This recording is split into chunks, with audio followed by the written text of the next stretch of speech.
रात का समय था। हनुमान जी पहरा दे रहे थे। विभीषण के वेश में अहिरावण आया। हनुमान ने उन्हें बुलाया और पूछा, भैया इतनी देर रात कहाँ से आ रहे हो? उसने कहा, भगवान की आज्ञा पर वह संध्या करने गए थे। आने में बहुत देर हो चुकी है। सभी के सो जाने के बाद अहिरावण राम और लक्ष्मण को कंधे पर उठाकर भाग गया। भगवान को क्या कोई हरण कर सकता है? लक्ष्मण तो 14 बरस बिल्कुल ही नहीं सोए थे। लेकिन जब भगवान अपने भक्तों की महिमा प्रकट करना चाहते हैं तो वे उन्हें सामान्य मनुष्यों की तरह ही लीला करते हैं।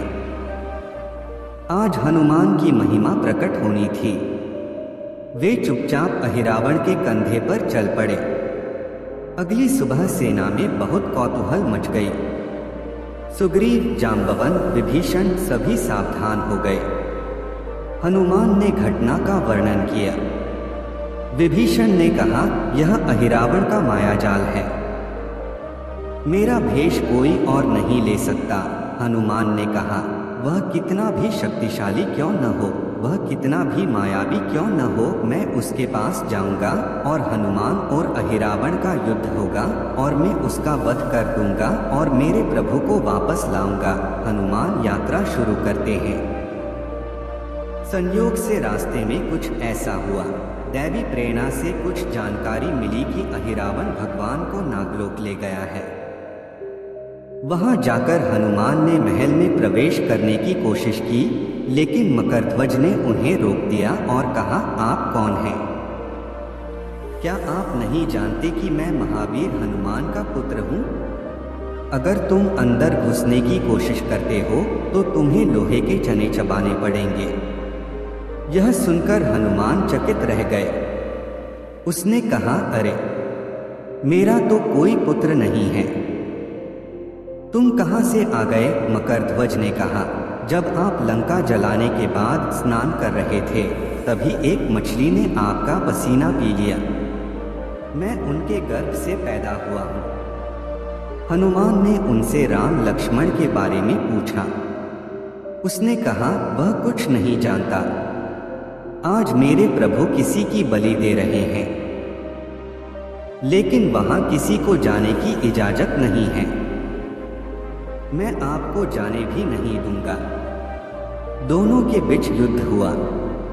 अंत में हनुमान जी ने उसे अपनी पूंछ से बांध दिया और मंदिर में प्रवेश किया। उनके चरण स्पर्श होते ही देवी भूमि में धंस गई और वे अपना मुंह खोलकर देवी के स्थान पर खड़े हो गए। राक्षसों का मानना था कि देवी प्रसन्न और प्रकट हुई है। उन्होंने बहुत पूजा की। देवी जो कुछ भी फल, माला, अन्न, वस्त्र, जो कुछ भी आता है वह अपने मुंह में रखती है।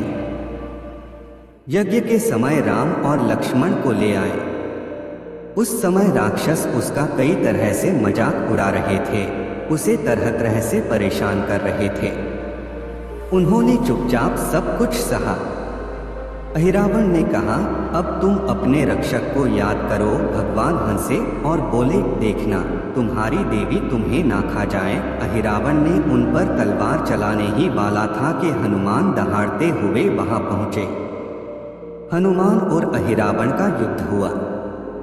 अहिरावण और राक्षसों का वध करने के बाद हनुमान भगवान को शिविर में ले आए। चारों तरफ खुशी और जयकारे का शोर था। हनुमान अहिरावण युद्ध से चारों दिशाओं में हनुमान जी के जयकारे होने लगे। जय श्री राम, जय महाबली हनुमान।